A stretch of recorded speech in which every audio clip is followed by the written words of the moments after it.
En el módulo de hoy vamos a referirnos al tema del capital social.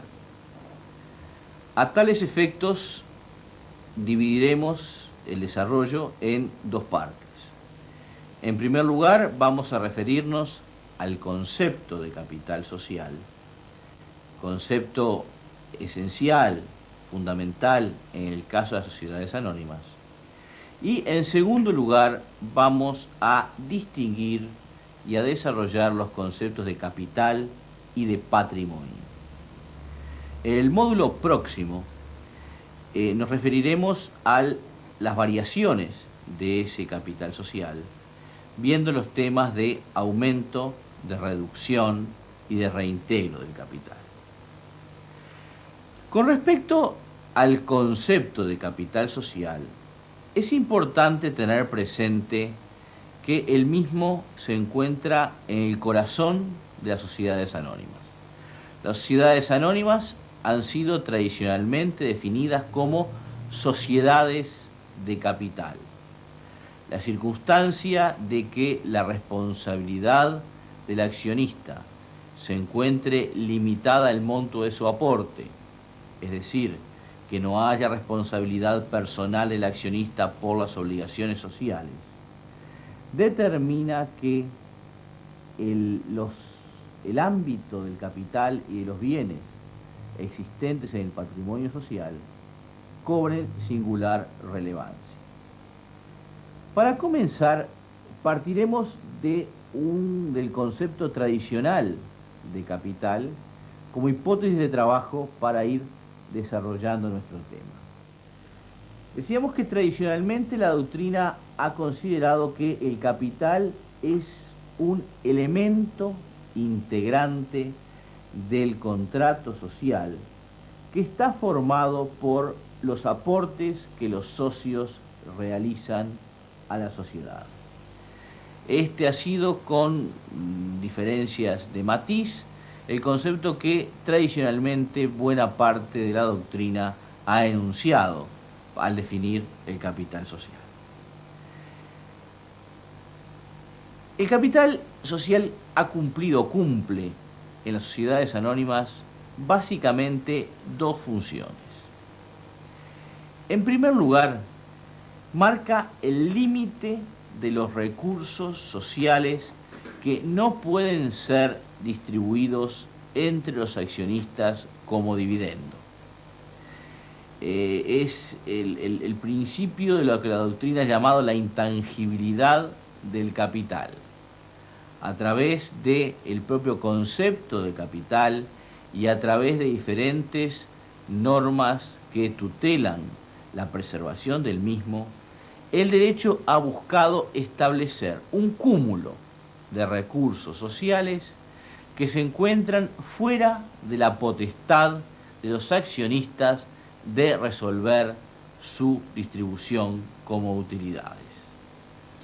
De alguna manera podría decirse, como lo ha hecho algún autor, que el capital de alguna manera marca el fiel de la balanza entre los intereses de los accionistas por un lado y los intereses de los acreedores sociales por otro. En segundo lugar, en regímenes como el nuestro y como tantos otros que siguen lo que se denomina el principio nominalista, es decir, exigen que las acciones tengan un valor nominal, el capital además marca la participación que cada uno de los accionistas tiene en la sociedad anónima. Puede decirse que esta participación del accionista en la sociedad constituye de alguna manera el cociente entre el valor nominal de sus acciones, por un lado, y el capital social, por otro.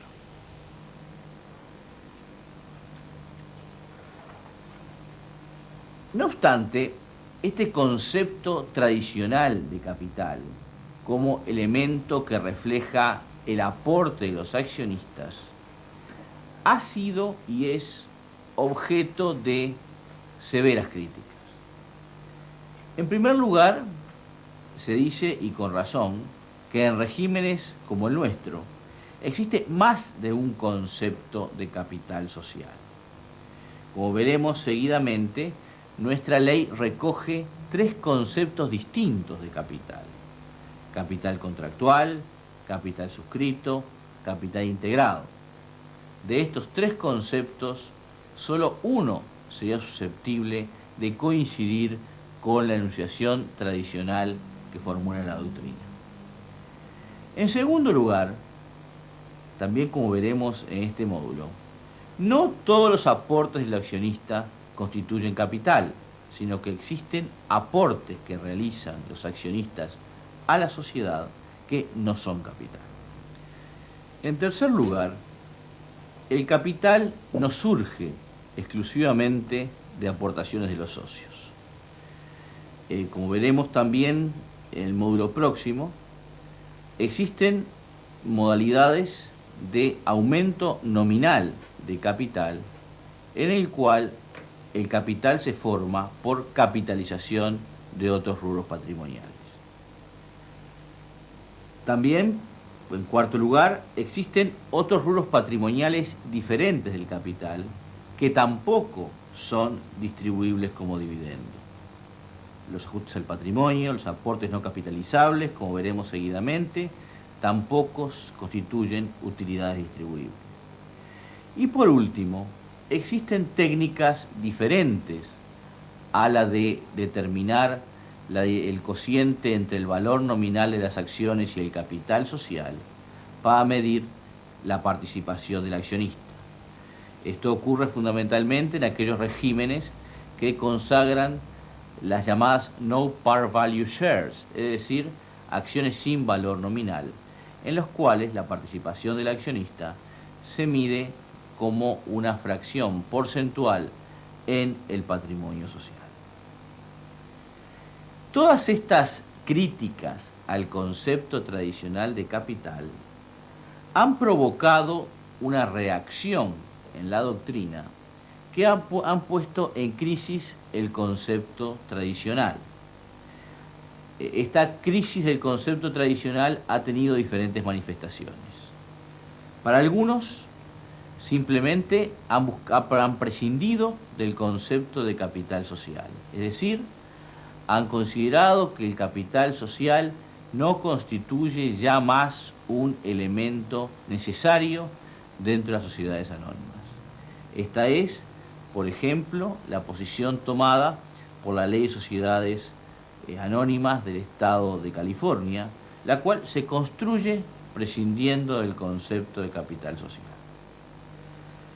Para otros autores u otras posiciones, han buscado mantener el capital social como una rémora tradicional, pero han creado un concepto diferente, un estándar diferente, que marca de alguna manera el límite de la capacidad de distribución de utilidades por los accionistas. Es decir, tratan de superar las deficiencias del capital en ese sentido para, de alguna manera, cumplir ese objetivo con un concepto alternativo. Finalmente, un núcleo muy importante de la doctrina alemana ha decidido rescatar el concepto de capital reelaborando el mismo. Y es así que se ha creado por parte de la doctrina lo que se ha llamado el concepto de capital físico o capital real, el cual de alguna manera busca establecer con criterios distintos de aquellos de la aportación del socio cuál es el ámbito de los recursos sociales que pueden ser distribuidos como utilidades o dividendos. Para estos autores debe recurrirse a otros conceptos diferentes a los efectos de determinar cuál es el ámbito de ese derecho de los accionistas. Y para esto se han elaborado diferentes opciones, todas las cuales tratan de converger en la necesidad del mantenimiento de la capacidad operativa de la sociedad. De alguna manera, para estos autores constituiría capital físico o capital real aquel conjunto de recursos necesarios para que la sociedad mantenga su capacidad operativa. Que no resultan necesarios a tales efectos serían recursos distribuibles por los accionistas como dividendo. De lo expuesto parece que es importante concluir que el concepto tradicional de capital no cumple hoy en día la finalidad con la cual el mismo fue originariamente elaborado. La utilidad del concepto tradicional de capital se ve hoy en día muy menguada, porque en primer lugar no marca un criterio eficiente para establecer el ámbito de la distribución de dividendos por los accionistas, y en segundo lugar constituye una técnica sustituible a la hora de medir la participación del accionista en la sociedad. Esto implica la necesidad de redefinir el concepto de capital social, estableciendo un límite que sea razonable y eficiente para mantener la capacidad operativa de la sociedad. Seguramente los trabajos que se realicen de acá en más buscarán rescatar este concepto de capital social, dándole al mismo la función que realmente el mismo debe cumplir. La ley uruguaya consagra en este sentido un concepto atípico de capital, que en realidad se aparta de todos los precedentes que el legislador tuvo en cuenta a la hora de redactar la ley. En realidad, el legislador uruguayo prefirió en materia de capital seguir un viejo modelo que estaba consagrado en la ley 2230, de 2 de junio de 1893, el cual, recogiendo a su vez una distinción formulada por el Código de Comercio Argentino de 1889, distinguía entre 3 conceptos de capital: capital autorizado, capital suscrito y capital integrado. Si bien la ley no recoge la expresión capital autorizado, cuando el legislador de 1989, o sea, casi un siglo después, elabora estos conceptos, habla de un capital social o contractual, de un capital suscrito y de un capital integrado, tal como ocurría con el precedente del siglo pasado.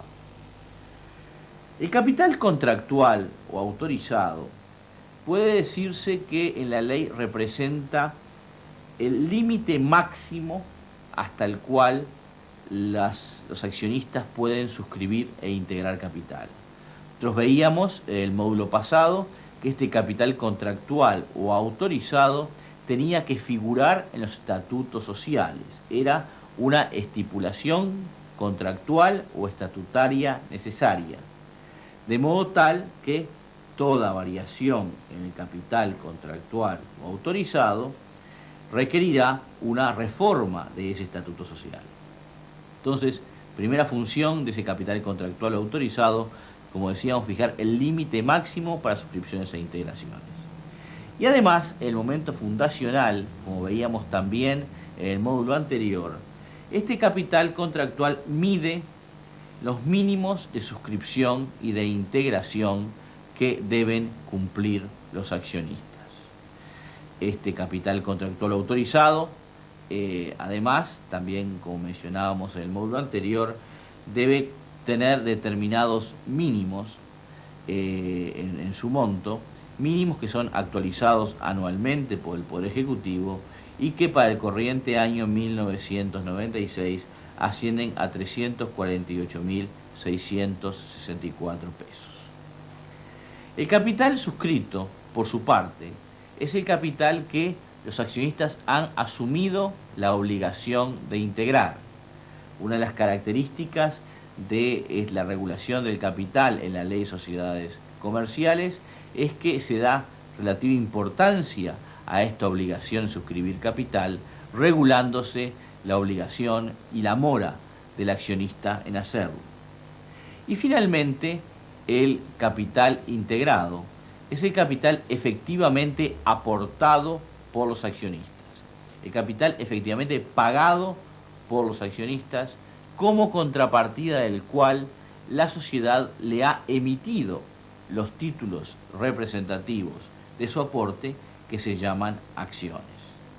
Por eso deberíamos sacar un primer principio con el cual vamos a ir volviendo reiteradamente, y es el de que en todo momento el capital integrado de una sociedad anónima es igual a la suma del valor nominal de todas las acciones en circulación.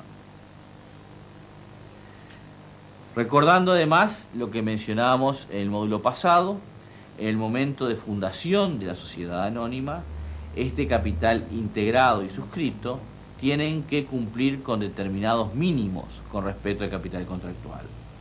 Debe integrarse un mínimo del 25% del capital contractual y debe suscribirse lo que reste hasta completar un mínimo del 50% del capital contractual.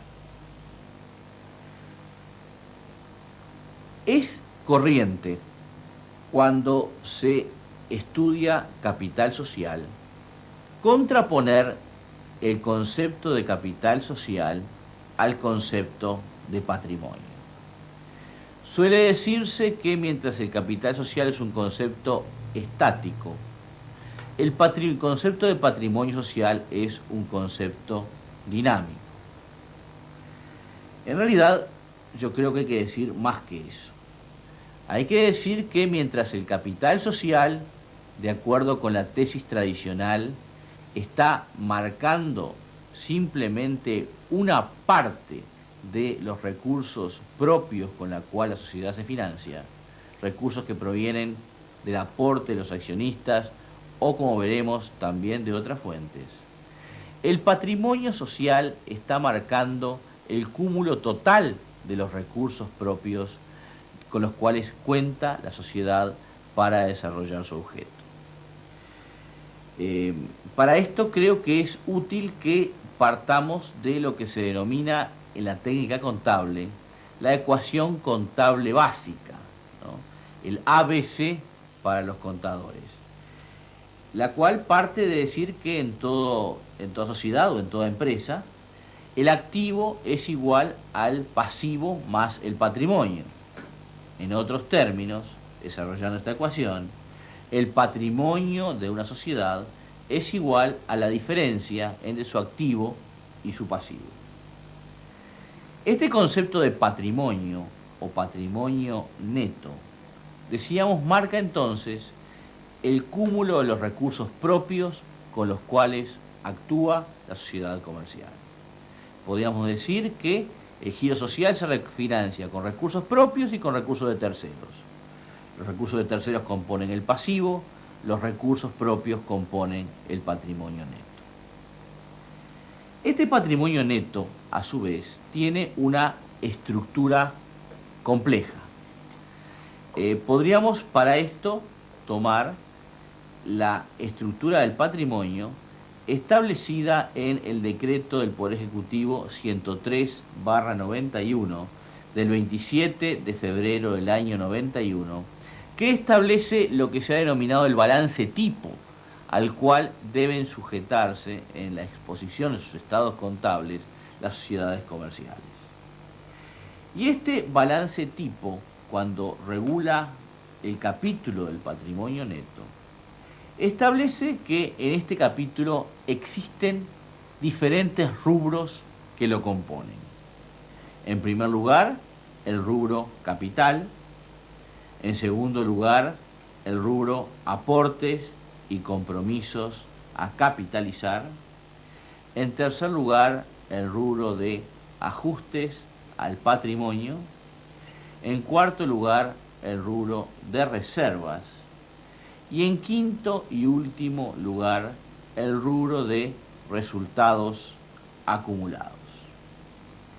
Veamos ahora qué hay dentro de cada uno de estos 5 rubros mencionados. En primer lugar, dentro del rubro capital El balance tipo incluye el capital integrado, que ya lo hemos definido como el capital efectivamente aportado a la sociedad. El capital suscrito, es decir, el capital por el cual existen compromisos de integración por parte de los accionistas. Y además, y esto es interesante destacarlo, dentro del rubro capital, el balance tipo incluye, restando, o sea, con signo negativo, los adelantos pendientes de integración. Y esto tal vez requiera una explicación un poco más detallada. Estrictamente, cuando se suscribe capital, es decir, cuando un accionista asume el compromiso de integrar capital en la sociedad anónima, se genera un derecho de crédito de la sociedad contra el accionista. La sociedad pasa a ser acreedora del accionista por el monto del aporte que éste se ha comprometido a realizar. Este derecho de crédito es conceptualmente un activo más de la sociedad. Es tan activo el derecho de crédito que la sociedad tiene contra el accionista como el derecho de crédito que la sociedad tiene contra un cliente al cual le ha vendido mercadería a crédito, mercadería a plazo. Sin embargo, a la hora de reflejar este fenómeno en el balance tipo, el decreto opta por no hacer figurar este derecho de crédito en el activo, sino en deducir ese derecho de crédito dentro del patrimonio neto. De modo tal de que el capital suscrito, deducido los aportes pendientes de integración, siempre va a dar resultado cero. Si yo sumo el capital por el cual esté en compromiso de integración y deduzco los aportes pendientes de integración, esa suma conceptualmente siempre me va a dar cero. ¿Por qué ha hecho el reglamentador las cosas de esta manera? En primer lugar, para impedir que los aumentos de capital suscrito impliquen aumentos patrimoniales. Está adoptando una posición conservadora. Y en segundo lugar, porque el reglamentador lo que está trasuntando es una profunda desconfianza respecto a la capacidad de la sociedad para exigir, en muchos casos, el cumplimiento del aporte a accionistas que muchas veces son quienes toman la decisión de determinar la exigibilidad del mismo. Como última característica que es importante destacar con respecto al concepto de capital integrado, vemos que el balance tipo distingue dentro del capital integrado las acciones en circulación y las acciones en cartera.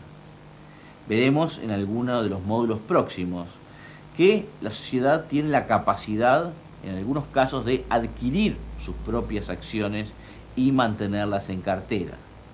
Ha considerado el decreto que es una información importante para quien lee los estados contables, saber cuántas de las acciones emitidas por la sociedad y que componen el capital suscrito se encuentran en el mercado, o sea, se encuentran en poder de accionistas, y cuántas de esas acciones se encuentran en cartera de la propia sociedad. El segundo de los grandes rubros que integran el patrimonio neto es el rubro de los aportes y compromisos a capitalizar. Cuando criticábamos el concepto tradicional de capital social como capital que tiene su origen en el aporte de los socios, decíamos que existían aportes de los socios que en última instancia no resultaban reflejados dentro del capital social. Y esto es precisamente lo que recoge este rubro. Este rubro recoge básicamente dos situaciones en las cuales por diferentes razones los aportes de los accionistas no van a parar al capital social, sino que van a parar a otros rubros dentro del patrimonio neto. Esas razones pueden ser de doble índole. Puede ocurrir, en primer lugar, que a la hora de querer suscribir o integrar capital en la sociedad anónima, no exista un margen de capital contractual suficiente. Nosotros vimos que el capital contractual marcaba el límite máximo para las suscripciones o integraciones de capital. Pues bien, puede ocurrir que sea necesario realizar esa suscripción o integración y que el capital contractual no alcance. En ese caso, deberá reformarse el estatuto social para que el capital suscrito o integrado sea admitido dentro del ámbito del capital contractual. Pero mientras tanto, ese aporte tiene que ir a algún rubro patrimonial de la sociedad que no puede ser capital. En otros casos, puede ocurrir que el aporte que deba realizar el accionista deba ser mayor que el monto de las acciones que recibe. Es el caso de la suscripción o integración de acciones sobre la par, es decir, por encima del valor par de las acciones, por encima del valor nominal que las acciones tienen. Nosotros mencionábamos hace un instante que en todo momento el capital integrado de la sociedad es igual a la suma del valor nominal de las acciones emitidas. En consecuencia, si yo debo pagar por las acciones emitidas más que el valor nominal que las mismas tienen, esa diferencia tampoco puede ser reflejada como capital social. Esto determina que el decreto en este rubro de aportes sin compromisos a capitalizar incluya diferentes cuentas. En primer lugar, la cuenta de capital integrado en trámite, que está reflejando la integración de capital para la cual no existe margen de capital contractual y por la cual el aumento de ese capital contractual se encuentra en trámite y que se refleja en este rubro. En segundo lugar, el capital suscrito en trámite, es decir, esa suscripción de capital para la cual tampoco existe margen de capital contractual y la adecuación de ese capital contractual por reforma del estatuto también se encuentra en trámite. En este caso, además, siguiendo la misma técnica que seguíamos en el caso del rubro capital, los aportes pendientes de integración se deducen del capital suscrito en trámite, de modo que un aumento de capital suscrito en trámite no implica aumento patrimonial. Y por último, la reglamentación incluye dentro de este rubro a las primas de emisión. La prima de emisión es ese mayor valor que el accionista paga por encima del valor nominal de las acciones que recibe. O sea, ese es el mayor valor que el accionista paga por sobre el valor par de las acciones que integra en la sociedad.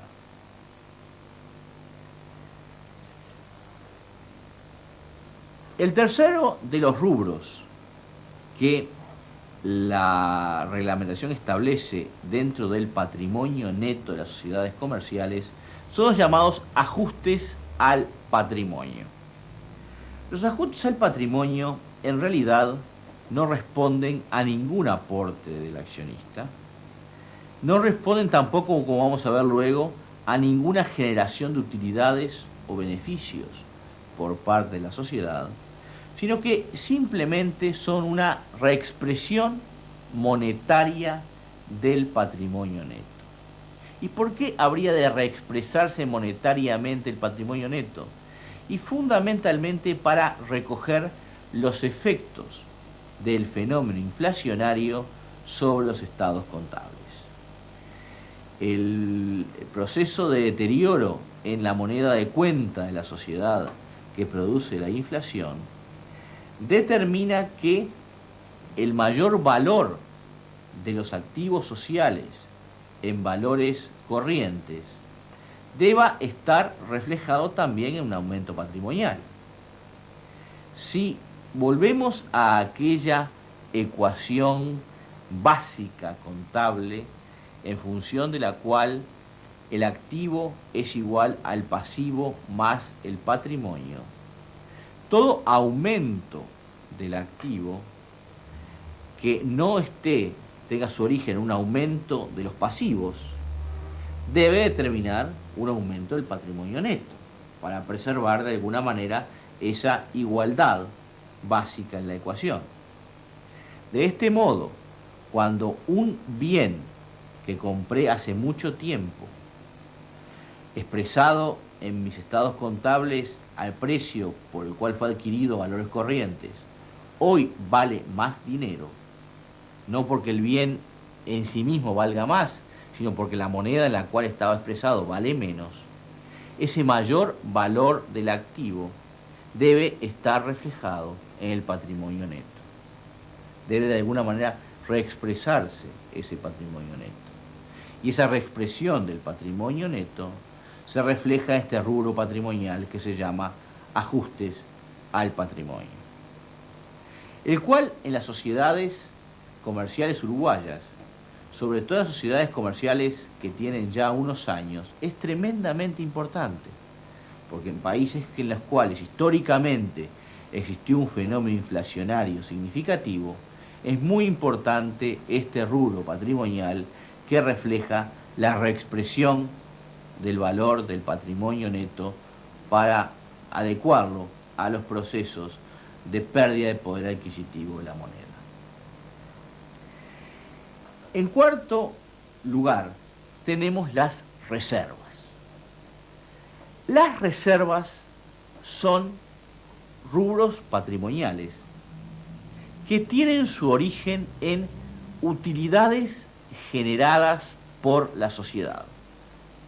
Lo típico y característico de las reservas es que tienen su génesis no en aportes que fueron incorporados al patrimonio social, sino en incrementos patrimoniales que la propia sociedad ha producido con su operativa. Pero, en el caso de las reservas, por diferentes razones, la sociedad ha optado porque esas utilidades desarrolladas no salgan del patrimonio social y se distribuyan entre los accionistas como dividendo, sino que permanezcan dentro de la sociedad y sean aplicadas al autofinanciamiento societario. Es decir, las retenga la sociedad para aplicarlas a financiar su giro. Y esas razones por las cuales las reservas se permanecen dentro del patrimonio social pueden ser de diferente naturaleza. Es así que la reglamentación distingue entre reservas legales, reservas estatutarias y reservas voluntarias o libres. Son reservas legales aquellas que se constituyen por imperio de la ley y estrictamente la Ley de Sociedades Comerciales, en su artículo 93, impone a todas las sociedades comerciales, las sociedades anónimas incluidas, la obligación de constituir una reserva legal. Esta reserva legal se constituye por la afectación de un mínimo del 5% de las utilidades del ejercicio, las cuales son aplicadas a constituir dicha reserva hasta alcanzar el 20% del capital integrado de la sociedad. Esta afectación de las utilidades debe ser realizada preceptivamente por la sociedad porque la ley se lo impone. Aparte de la reserva legal, pueden existir en la sociedad reservas estatutarias. Es posible que los estatutos sociales, adoptando una postura conservadora en cuanto a la disposición de los recursos sociales, imponga a la sociedad que parte de su utilidad sea retenida para constituir una reserva. Esta reserva, que no tiene su origen en la ley, sino en una norma del Estatuto Social, recibe el nombre de reserva estatutaria. Y por último, tenemos las reservas voluntarias o libres, que son aquellas que se constituyen en forma absolutamente libre por decisión de la Asamblea Social. Cuando la Asamblea de la Sociedad se enfrenta a la decisión de qué hacer con la utilidad social, puede adoptar diferentes decisiones. Puede optar porque dicha utilidad sea distribuida como dividendo. Puede optar porque esa utilidad sea simplemente mantenida en la sociedad sin adoptar ninguna decisión al respecto. Puede optar porque la misma sea incorporada a una reserva voluntaria o libre. O finalmente puede optar porque esa utilidad se capitalice, que esa utilidad se transforme en capital social, tema que veremos en el módulo próximo. Y son los casos en los cuales la jerga común dice que la sociedad ha pagado un dividendo en acciones. El pago en dividendo en acciones consiste en la capitalización de la utilidad social y luego la distribución entre los accionistas de las acciones producto de dicha capitalización. Pero sobre este tema volveremos más adelante. El quinto y último de los rubros que compone el patrimonio es el rubro de los resultados acumulados, como lo llama la reglamentación. Estos resultados acumulados son las ganancias que ha tenido la sociedad y respecto de las cuales no ha tomado ninguna decisión. Esas utilidades pueden ser, en primer lugar, la utilidad del ejercicio.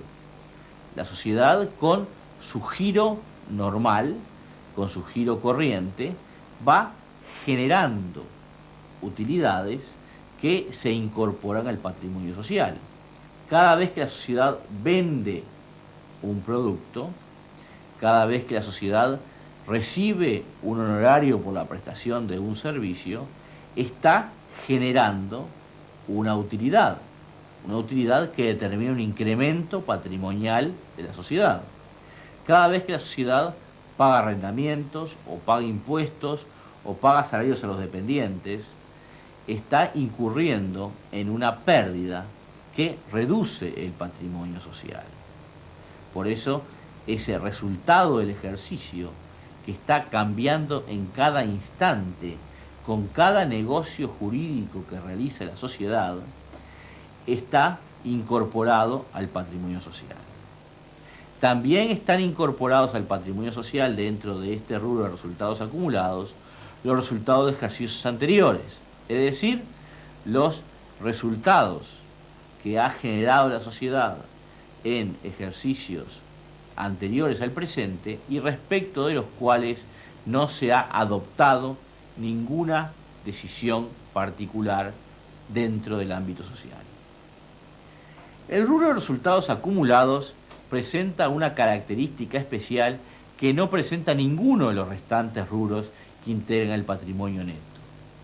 Esta característica especial es que el rubro de resultados acumulados puede tener signo positivo o signo negativo.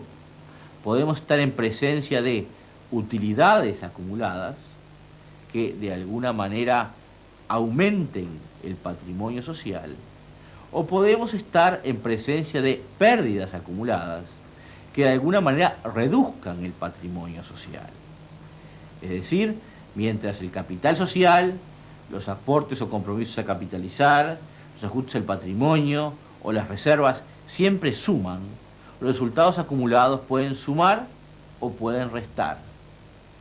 Y precisamente la ley incorpora una causal de disolución de la sociedad comercial en general y de la anónima en particular, por pérdidas acumuladas que reduzcan el patrimonio neto a una cifra inferior al 25% del capital integrado.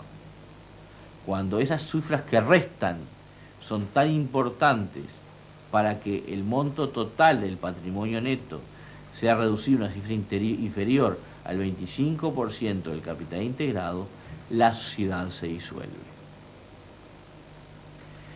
Como ven ustedes, entonces, el patrimonio neto de la sociedad se integra con una cantidad de rubros que, como decíamos, son heterogéneos.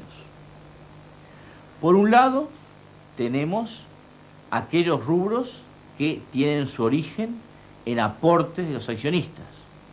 Y tal es el caso del capital y los aportes y compromisos a capitalizar. Estos rubros tienen su génesis en recursos que han ingresado o que existe el compromiso de ingresar desde fuera de la sociedad a la sociedad por concepto de aportes.